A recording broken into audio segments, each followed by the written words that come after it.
तब सोचो कि मेरी जॉब मुझे चाहिए और मेरा बाबा मुझे देगा। मैंने मेहनत करी है, पूरा कर्म करा है, मैंने पूरा दम लगाया है, तो मेरा बाबा मुझे नौकरी देगा, तो ये निश्चित है वो देगा। उसके लिए बस एक कर्म आखिरी में कर कर जाना, जो अशोक सुंदरी का स्थान। फिर ध्यान दें,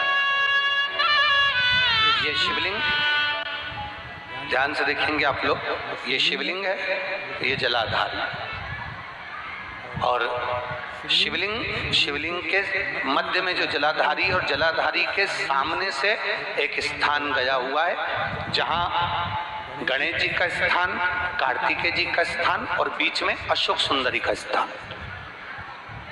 जो ये जलाधारी है, इस जलाधारी पर लाल चंदन की 7 बिंदी, कितनी बिंदी लगाना है आपको? 7। लाल चंदन की जलाधारी पर 7 बिंदी।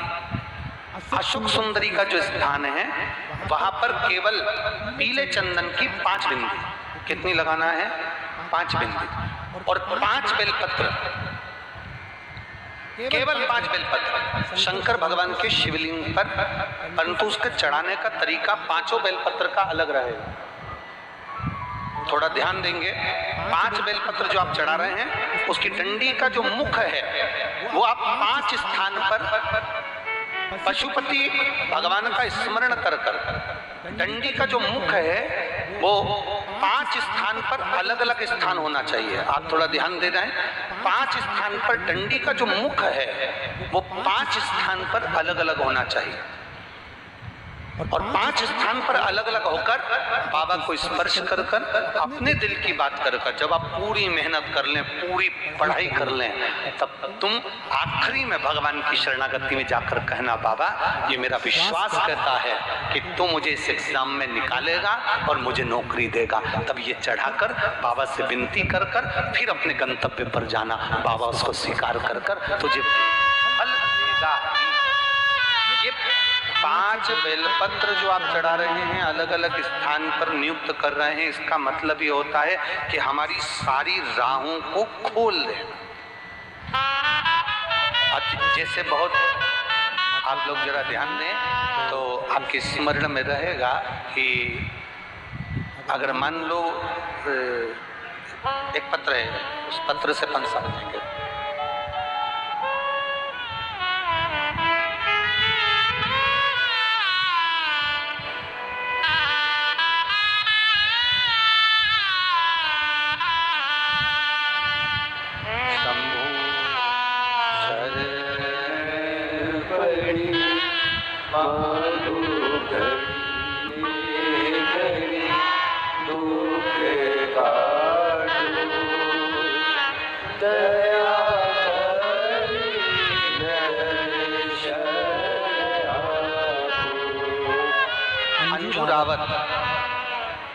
मथुरा नवनीत नगर की रहने वाली, कहीं बैठी हैं?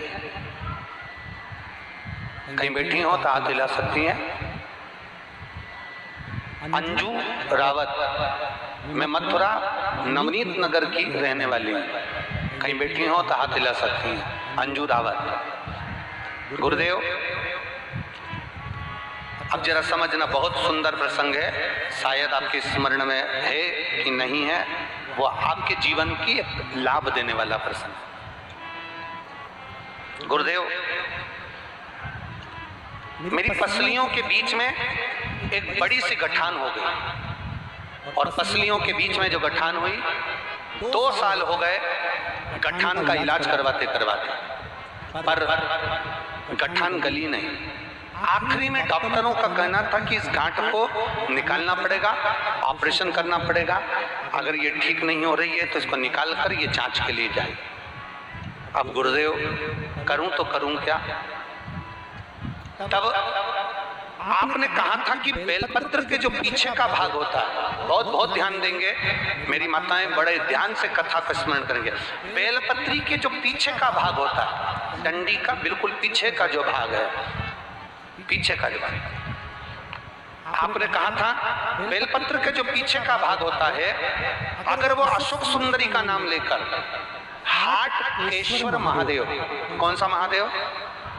हाटकेश्वर महादेव का नाम लेकर अशोक सुंदरी को छुआ कर चबाया जाए तो गांठ कैसी भी होती है वो गलती है। अब मैंने आपके वचन पर भरोसा करा, शिव मंदिर जाती, बेलपत्री उठाती, उसके पीछे का भाग तोड़कर बाबा को चढ़ाकर अशोक सुंदरी हाटकेश्वर महादेव का नाम लेकर खाती। गुरुदेव, मैं क्या वर्णन करूं, मैं बाबा को यहाँ धन्यवाद देने के लिए आई हूँ। बाबा ने मेरी जो गांठ 2 साल से थी वो मात्र 20 दिन में गला दी है। मेरे बाबा का भी क्या गुणगान, ये शिव तत्व है और घड़ी है शंभु। मेरा नाम अंजू रावत है, मैं मथुरा नवनीत नगर की रहने वाली हूँ। शिव तत्व की प्राप्ति शिव कथा कर रही है। बेलपत्री के जो पीछे की जो डंडी होती है, पीछे का जो भाग होता है, शंकर भगवान को जो समर्पित होता है, चढ़ा हुआ होता है, इस डंडी की मूलता बहुत है महाराज। आप जब भगवान शंकर को कई लोग बेलपत्र जब चढ़ाते हैं, हम तो यहाँ तक कहेंगे, अगर कोई दवाई आप चालू कर रहे हैं ना, कोई औषधि आप खा रहे हैं, कोई रोग आपके हृदय में, कोई शरीर में कोई रोग है, कोई बीमारी है, कोई गठिया है, कोई घुटने का रोग है, घुटना आपको डॉक्टर ने कह दिया बदलना है, तो हम तो कहेंगे आप प्रयास करना कि 2-4 दिन तक मंदिर में जब जाएं तो बेलपत्री भगवान शिव को अलग अलग तरह से, ये डंडी का मुंह अलग अलग तरह से चढ़ाकर हाटकेश्वर महादेव का नाम लेकर कभी इधर की ओर मुख कर कर चढ़ा दो, कभी इधर की ओर मुख कर कर चढ़ा दो, कभी इधर की ओर मुख कर कर चढ़ा दो, कभी किधर की ओर मुख कर कर चढ़ा दो। और बाबा को चढ़ाने के बाद उस बेलपत्री को आप जो पीछे का भाग है उसको तो तोड़कर खाओ, साथ में बेलपत्री को भी खाना प्रारंभ करो। 15-20 दिन खाने के बाद फिर जांच कराओ कि आपको उसको रिजल्ट में अंतर आया कि नहीं आया, आपकी जांचों में अंतर आया कि नहीं आया। उस बेलपत्री के भाग का स्मरण हमको सुख देता।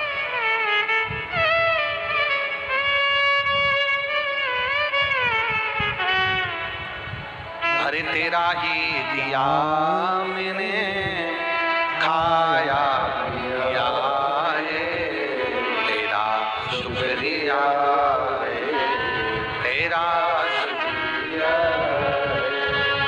भगवान षडानंद कार्तिकेय का प्रागट्य मां कह रही है, जाओ हे षडानंद कार्तिकेय, तारकासुर का वध करो, पर इतना याद रखना कि तारकासुर के हृदय में शिव बसा हुआ, उसके हृदय में बाण नहीं लगना चाहिए।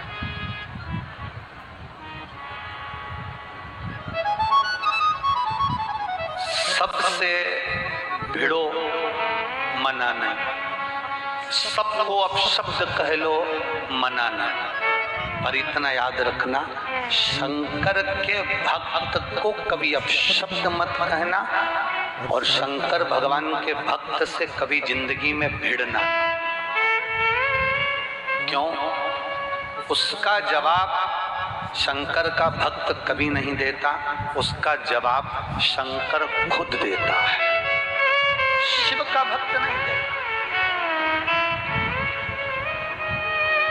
आपसे बन सके तो आप भगवान का भजन करो, आपसे बन सके तो आप भगवान की भक्ति करो, आपसे बन सके तो भगवान का स्मरण करो, आपसे बन सके तो भगवान शंकर का गुणगान करो, आपसे बन सके तो भगवान शंकर की भक्ति को धारण करो, आपसे बन सके तो भगवान शंकर का गुणगान करो। पर मनुष्य की देह मिले तो शंकर जी की ना तो कभी निंदा करना, ना कभी निंदा सुनना। भगवान विष्णु ने एक बार नारद जी के मुख से शंकर जी की निंदा सुन ली थी, इसलिए भगवान विष्णु को घोड़े का मुंह लगाता हयग्रीव अवतार हुआ। देव ऋषि नारद ने शंकर जी की निंदा कर